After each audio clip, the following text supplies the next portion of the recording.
بسم اللہ الرحمن الرحیم۔ فرحاد علی تیمور، دیوتا، ایک بہت ہی اچھا داستان، ایک ایسے نوجوان کی کہانی جس کی صلاحیتوں نے دنیا بھر کے طاقتور ملکوں اور انسانوں کو دھول چٹا دی۔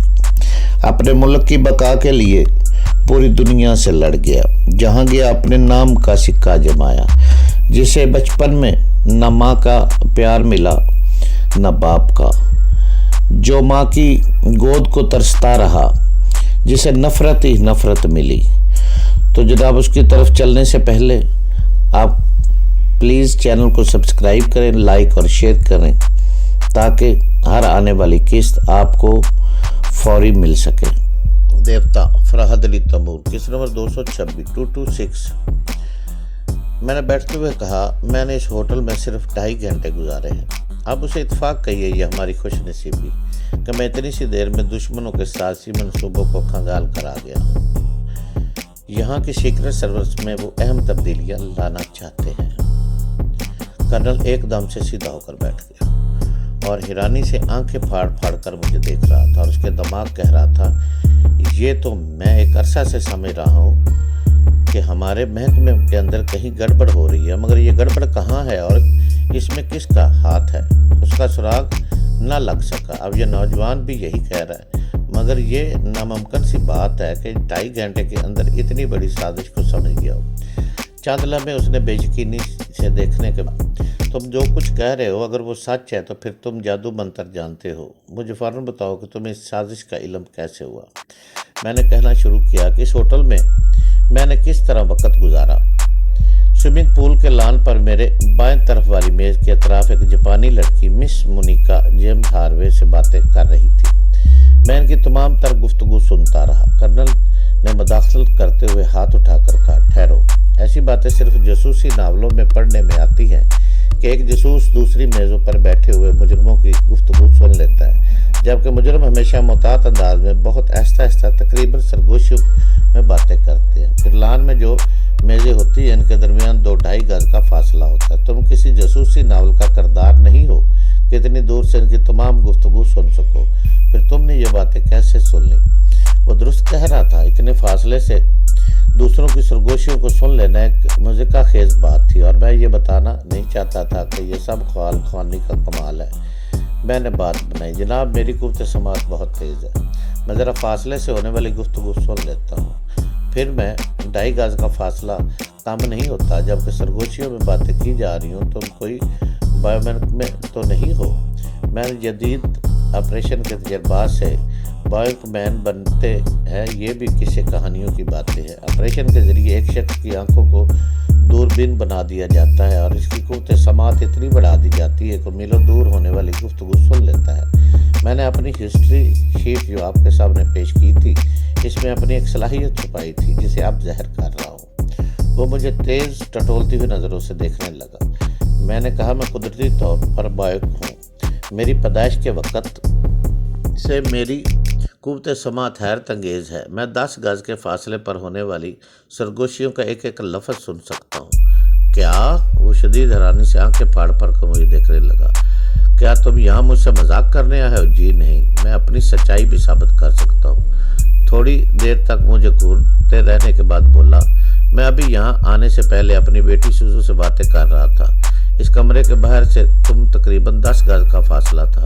بتاؤ، میں نے اپنی بیٹی سے کیا باتیں کی تھی؟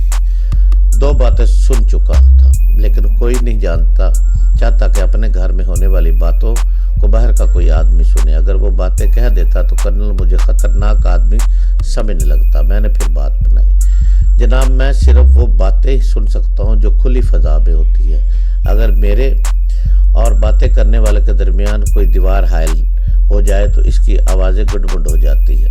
جب آپ اپنی صاحبزادی سے باتیں کر رہے تھے تو پتہ نہیں اس گھر کی کتنی دیواریں اور پردے حائل ہو رہے تھے، اس لیے آپ کی باتیں نہ سن سکا۔ میری باتوں نے اسے مطمئن کر دیا۔ وہ اپنی جگہ سے اٹھتے ہوئے بولا، اچھی بات ہے، میں اس کمرے کے اس گوشے میں جاتا ہوں اور تم ادھر جا کر کھڑے ہو جاؤ۔ میں تمہارا امتحان لوں گا کہ تم میری بڑبڑاہٹ کو سن سکتے ہو یا نہیں۔ میں ڈرائنگ روم کے گوشے میں چلا گیا۔ مجھے جو جگہ بتائی گئی تھی میں وہاں جا کر کھڑا ہو گیا۔ اس وقت ہمارے درمیان تقریباً 7 گز کا فاصلہ قائم ہو گیا۔ اتنے فاصلے سے کسی کی بڑبڑاہٹ کو لفظ بلفظ سن لینا بالکل ہی ناممکن تھا، لیکن میرا علم مجھے سنا رہا تھا۔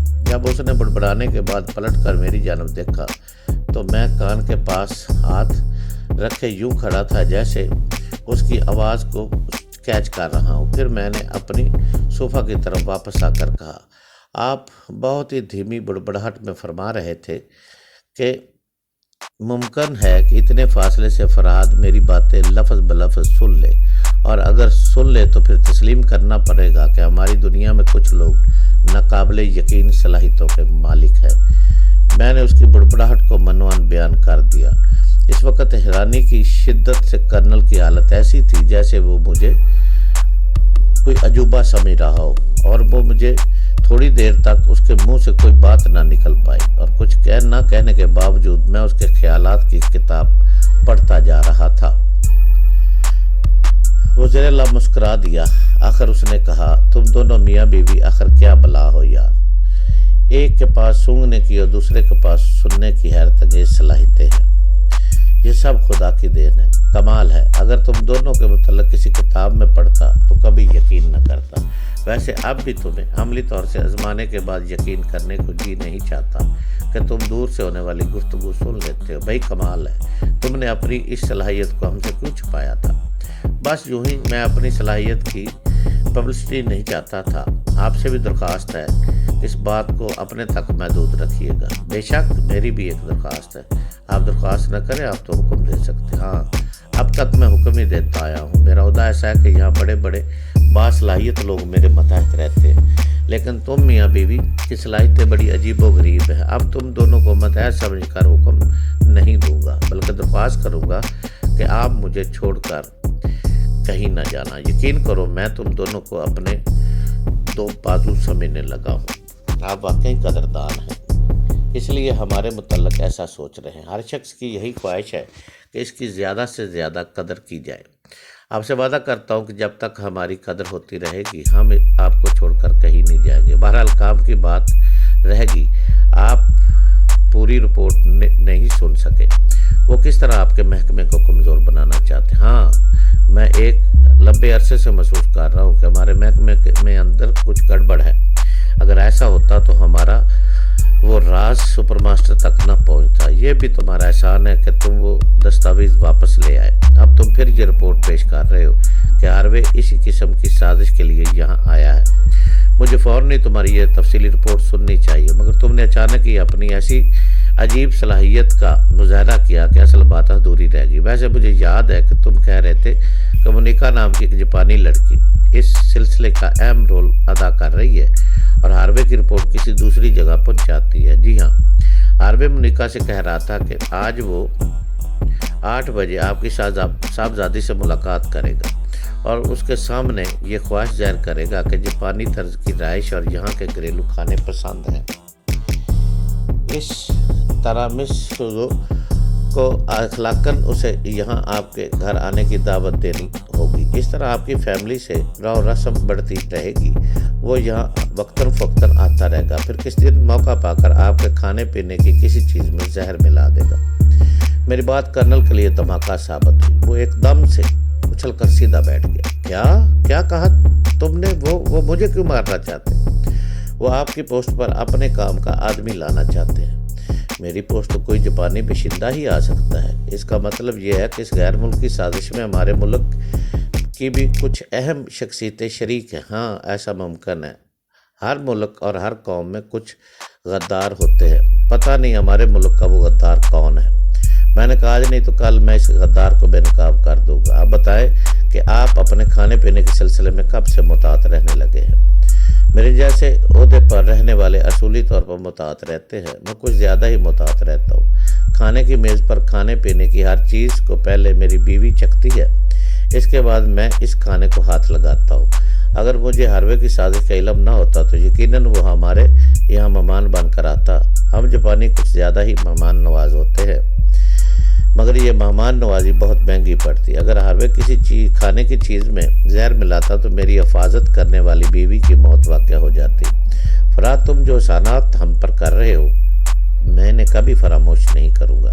جناب ہاروے کو اس سازش سے روک دیا جائے گا، مگر اس کے بعد بھی دشمن دوسری چالیں چل سکتے ہیں۔ کوئی ضروری تو نہیں کہ کھانے کی ہر چیز آپ کی بیوی چکھتی ہو، کوئی ایسی بھی چیز ہو سکتی ہے جسے وہ چکھنا پسند نہ کرتی ہو۔ ہاں، صرف سگار ایک ایسی چیز ہے جسے براہ راست میں ہی استعمال کرتا ہوں، مگر ہاروے جیسے دشمن سگار کے تمباکو میں کس طرح زہر ملا سکتے ہیں؟ سگار میں زہر بآسانی انجیکٹ کیا جا سکتا ہے، کیسے؟ وہ مجھے سوالیہ نظروں سے دیکھنے لگا۔ میں اسے بتانے لگا کہ مونیکا نے ہاروے کو ایک سیاہ رنگ کا قلم دیا ہے جو اب ہمیشہ اس کی جیب میں رہے گا۔ یہاں آنے والوں کی تلاشی لی جاتی ہے، لیکن قلم ایسی چیز ہے کہ تلاشی لینے والے اعتراض نہیں کر سکتے۔ بظاہر وہ ایک قلم ہے، لیکن اس کے اندر زہر موجود ہوگا۔ اس کی نب کے ذریعے سگار میں زہر انجیکٹ کیا جا سکتا ہے۔ میری باتیں سن کر وہ تائید میں سر ہلا رہا تھا کہ ایسا ممکن ہے۔